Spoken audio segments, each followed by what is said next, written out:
이미 있는 것은 무엇이든지 오래 전부터 그의 이름이 이미 불린 바 되었으며 사람이 무엇인지 또 이 안 바 되었나니 자기보다 강한 자와는 능히 다툴 수 없느니라.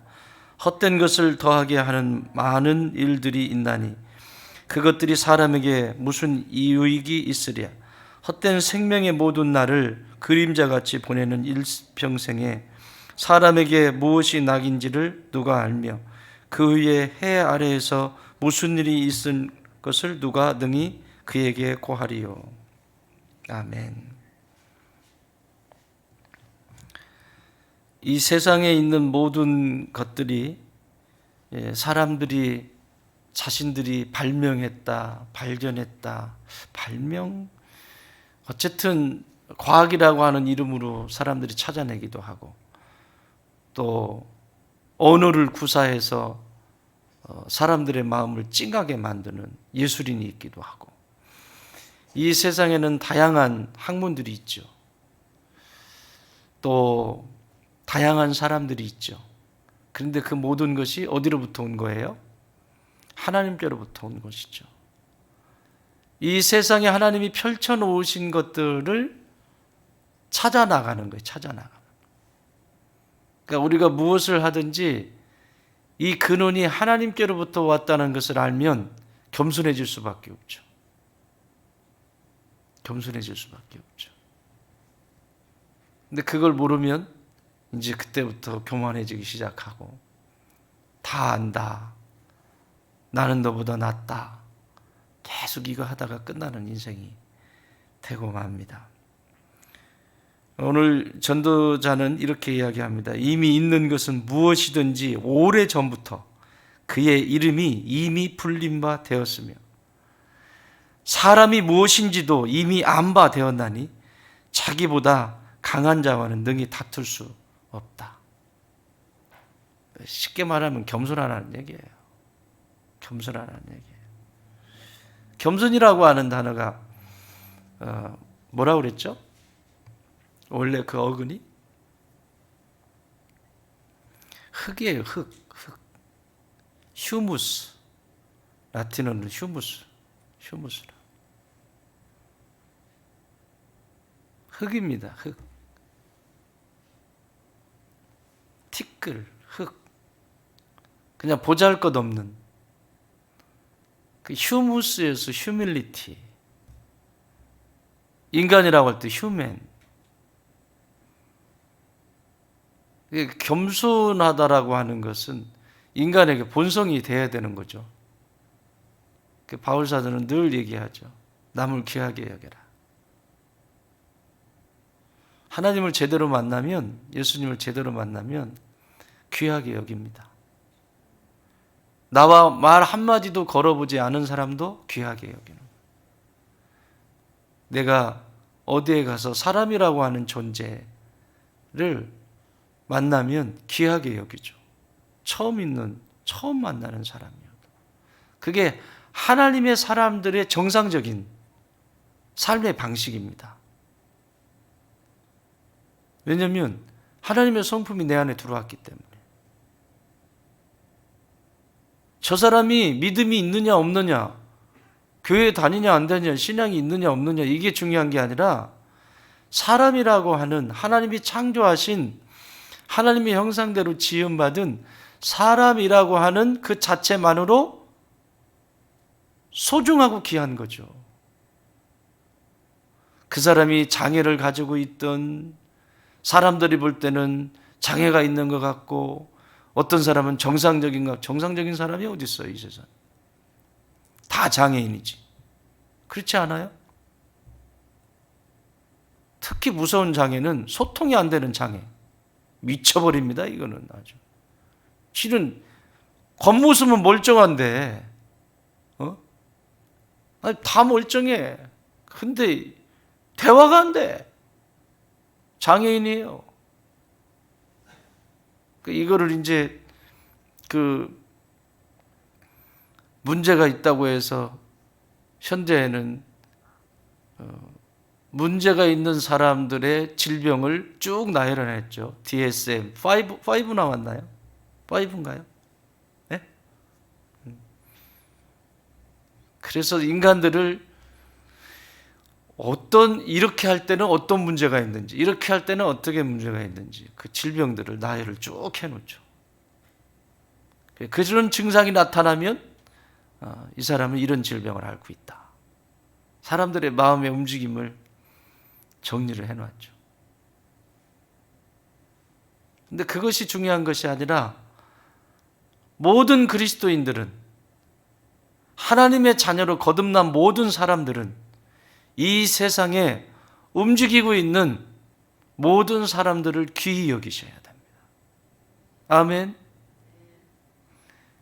이게 제대로 예수님을 만나지 않으면 어디까지 가냐면, 우리 교회는 중요한데 다른 교회 성도들까지 이상하게 생각을 하고, 저 교회는 비정상적인 교회처럼 착각하는 아주 교만한, 그리고 몸이 좀 불편하고 어려움이 있으면 그 존재는 나와 다른 존재인 것처럼 착각하는, 이거는 심각한 질병입니다. 이미 내 안에 내가 질병을 앓고 있는 거예요. 모든 인간은 하나님의 형상대로 지음받았기 때문에 존중의 대상인 거죠. 세상 사람들이 인간 존중하는데 그렇든가요? 다 자기 이권이 있고 자기에게 유익이 있어야 되고, 뉴스에 늘 나오잖아요, 지금. 근데 그 뒤에 보면 자기의 이권들을 위한 또 다른 피해자가 또 나오는, 그 안에 화려하게 평화라고 하는 말을 쓰기도 하고, 자유라고 말은 평등이라고 하는 말을 쓰지만, 하나님이 없는 곳에는 그곳은 평등도 자유도 없습니다. 왜? 또 다른 불평등한 존재를 만들어내고 또 다른 속박을 만들어내기 때문에. 교회도 그래서 조심해야 해요. 그래서요, 우리가 왜 그렇게 할 수 있냐면, 내가 어떤 존재였는지를 알기 때문에 그게 가능한 거예요. 믿음의 사람들에게. 그게 구원받은 사람들의 시작이잖아요. 내가 어떤 존재였는지를 알기 때문에 십자가 붙드는 거고, 내가 어떤 존재였던지를 알기 때문에 타인들이, 이 세상의 사람들이 소중한 거라고. 그게 정상적인 신앙인의 모습입니다. 나는 우리 교회가, 우리 성도들이 이 세상의 모든 사람들을 귀히 여기는 믿음의 백성들이 되길 바랍니다. 자, 이렇게 귀하게 여기고 소중히 여기는 겸손한 사람들에겐, 모든 사람들에게 좋은 것을 주고 싶죠. 그렇죠? 우리가 믿음의 사람들이, 우리 이 나라가 힘들고 어려울 때 독립운동가들이 많으셨잖아요. 이 사람들을 어떻게 이 속박으로부터 자유케 할 수 있을까? 믿음의 사람들이 많이 그 안에 일들을 했잖아요. 자, 거기까지 갈 필요 없고, 우리의 삶 속에서 내게 좋은 것이 있으면, 내가 그것을, 좋은 것을 경험했으면 세상 사람들에게도 주고 싶죠. 그게 뭐예요? 전도예요, 전도. 생명 살리는 거. 생명 살리기 위해서 참을 수 있고, 생명 살리기 위해서 내 자존심이 중요하지 않고, 그 생명 살리기 위해서 엄마가 아이를 품으면, 아이를 키우면 여자이기를 포기하라고 그랬죠. 남자가 아빠가 되면 남자이기를 포기하라고 한 것처럼, 성도는 하나님의 자녀라고 하는 그 신분을 갖게 된 이상, 성도라고 하는 신분을 갖게 된 이상 세상을 포기하셔야 됩니다. 세상의 높은 지위와 권력과 명예와 세상의 지식을 포기하셔야 합니다. 그걸 자꾸 자랑하고 그걸 자꾸 세우기 시작하면 성도가 될 수 없고 하나님의 자녀가 될 수 없습니다. 내가 세상에서는 대통령이었는데, 내가 세상에서는 지금 뭔 줄 아냐? 내가 어느 위치에 있는 줄 아냐? 그것이 작동되는 순간 마치 엄마가 여자이기를 주장하는 것처럼, 마치 이런 인생도 자꾸 세상의 권력이나 힘을 내세우는 순간부터 성도가 아닙니다. 하나님의 자녀로 살아갈 수가 없습니다. 이런 경우들 있잖아요. 옛날에 제가 부목사로 서울에서 선교 때 한안수 집사님이 막 허겁지겁 달려오셔서 내가 옆에 있었는데 목사님이 옆에 계시고, 목사님 대박입니다. 나는 뭔 얘기하라고. 목사님 대박입니다. 대박. 그래서 뭔 얘기하려고 대박이라고 할까? 막 기뻐가지고 막 온 거야.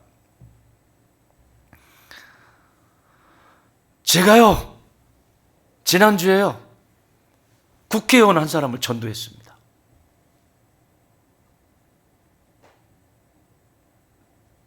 우리 교회에 나오기로 했습니다. 이제 우리 교회에 있는 문제들 다 해결할 수 있습니다. 대박입니다.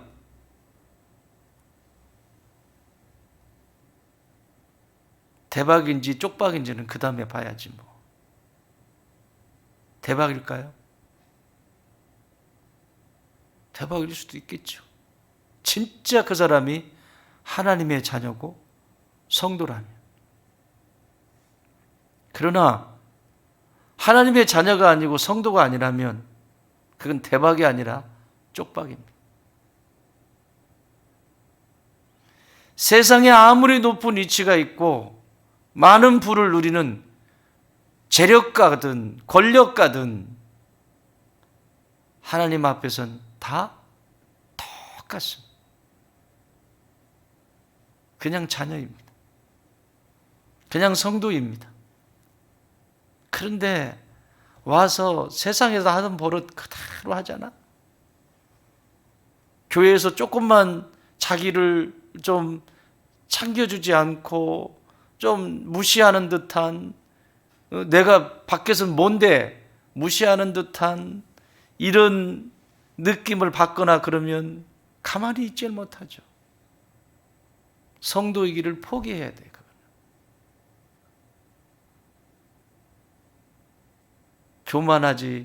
교만해도 한도 끝도 없이 교만한. 또 말을 듣나요?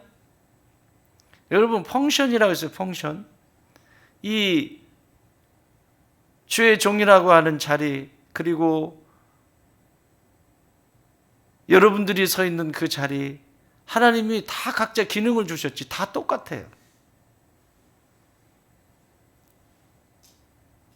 하나님의 몸된 교회를, 주의 몸된 교회를 갖고 갈 수 있도록 다 그 역할들을 맡겨주신 거거든요.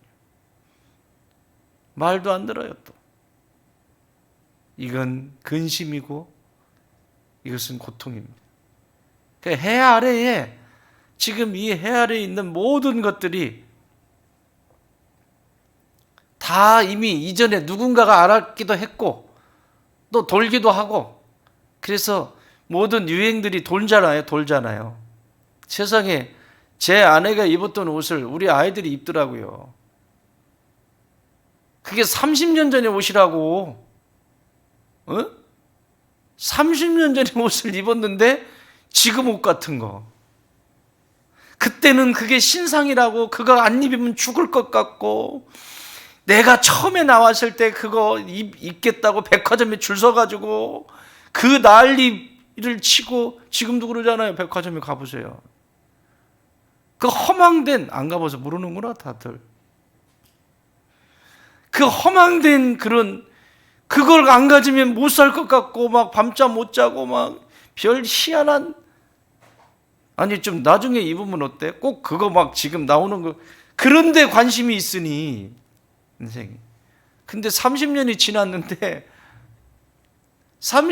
지났는데 그 옷이 왜 지금 현대 옷 같으냐고요. 유행은 돈다니까. 이미 다 해봤는데 지가 뭔 자기 혼자 잘난 척하고 혼자 별짓 다 하지만 이미 이 인류 역사 속에서 이미 경험되어지고 알아갔었고 또 사장되어지고 또 이렇게 하고, 인생이 100년인데 100년 잡아도 뭘 알겠어요. 100년 살고. 그래서 나이가 들어가면 들어갈수록 더 겸손해져야 되는 이유는 아는 게 없다. 여러분 학문도요, 하면 할수록 난 모릅니다, 이게 정답이라니까. 집불도 모르고 조금 뭐 맛을 보고 한 사람들이 그냥 온 난리를 치고 내가 다 아는 것처럼, 내가 무슨 된 것처럼. 근데 시간이 지나면 지날수록 내가 아는 게 없구나, 이게 정상이라니까요. 그래서 겸손해지고,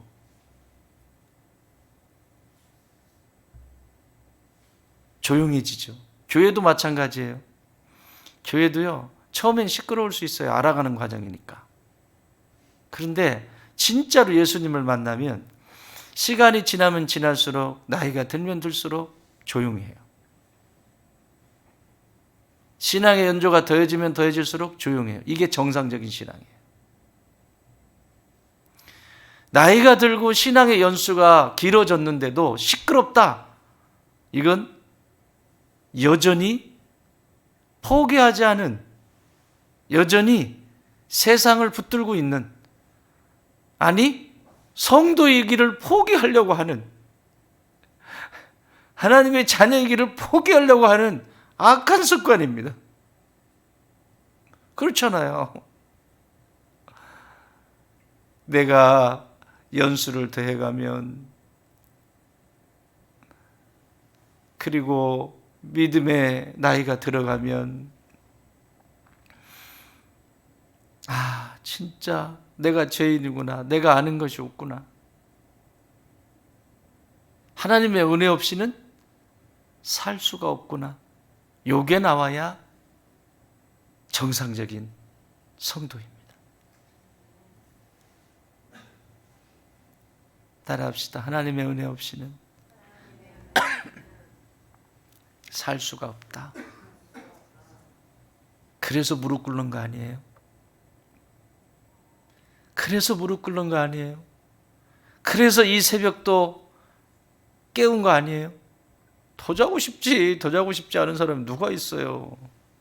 그치? 이거 더 자면, 아이고, 개운해지지, 더 자면. 그치?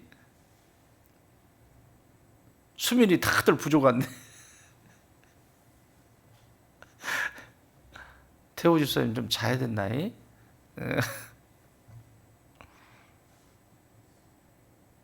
그런 거예요. 왜 그래요? 이유는 딱 하나야. 하나님 은혜 없이는 난 살아갈 수가 없다. 하나님 은혜가 아니면 날 살 수가 없다. 그게 정상적인 신앙입니다. 그것이 겸손으로 가는 지름길입니다.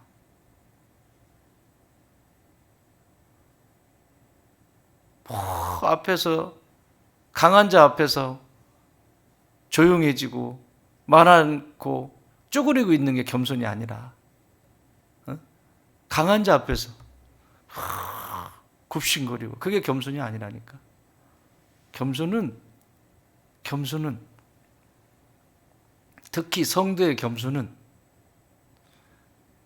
앞으로 나가야 될 때와 멈춰 서야 될 때를 알고, 내가 주장해야 될 때와 내려놓아야 될 때를 알고, 가만히 있는 게 무조건 겸손이 아니라 해야 될 때와 하지 말아야 될 때를 구분할 수 있는,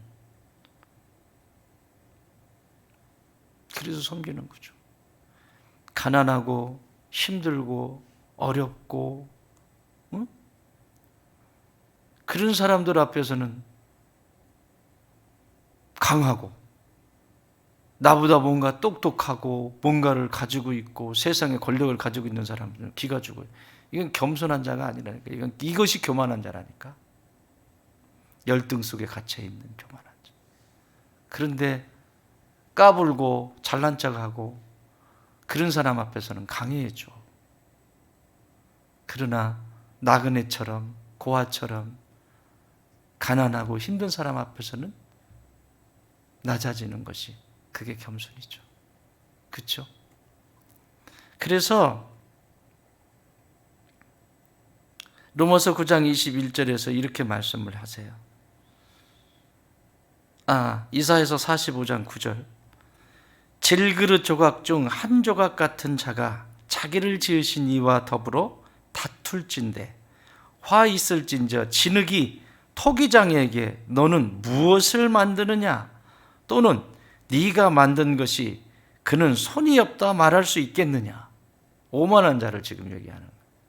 토기장이가 지금 그릇을 만드는데 뭐 어떻게 만들려고 그러냐, 막 그 진흙 덩어리가 주장한다는 거죠. 이 이스라엘 백성들에게 하는 말이거든요. 티끌 같은 인간이, 흙으로 지음받은 인간이 자꾸 자기를 주장한다니까. 자꾸 자기를 주장한다. 자꾸 자기를 주장해. 자꾸 자기를 내세우려고 하는. 그러니 이런 오만함 속에 계속 살아가게 돼 있죠. 로마서에서도 똑같은 말씀을 하세요. 로마서 9장 21절. 토기장이가 진흙 한 덩어리로 하나는 귀히 쓸 그릇을, 하나는 천히 쓸 그릇을 만들 고난이 없겠느냐. 저와 여러분은 오직 하나님의 손에 붙들림 받은 존재들입니다. 우리는 이 땅을 살지만 하늘의 소망을 두고 이 땅에서 하나님의 나라를 일구어 가고 있는 중에 있습니다. 어떤 사람이 혹자들은 이러죠. 하나님의 나라를 여기에 일구어 놓으면 나중에 예수님 재림하시면 불바다가 되는데 이러는 뭐 하냐고. 그건 눈으로 보이는 걸 얘기하는 거고요. 하나님의 나라를 이룬다는 것은 모든 한 사람 한 사람 속에 예수님의 생명이 들어가게 만드는 역할이라고요. 나를 통해서.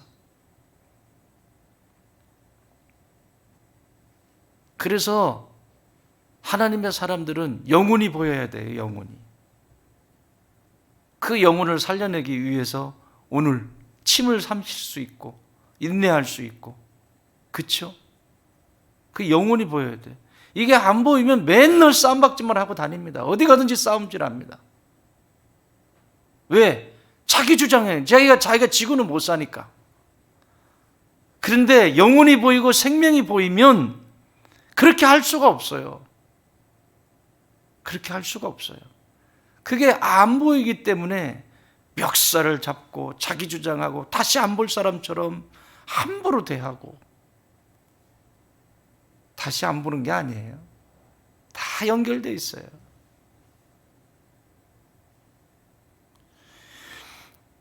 하나님이 이렇게 하시겠다는데 왜? 그래서 우리는 하나님 은혜가 아니면 살 수가 없습니다.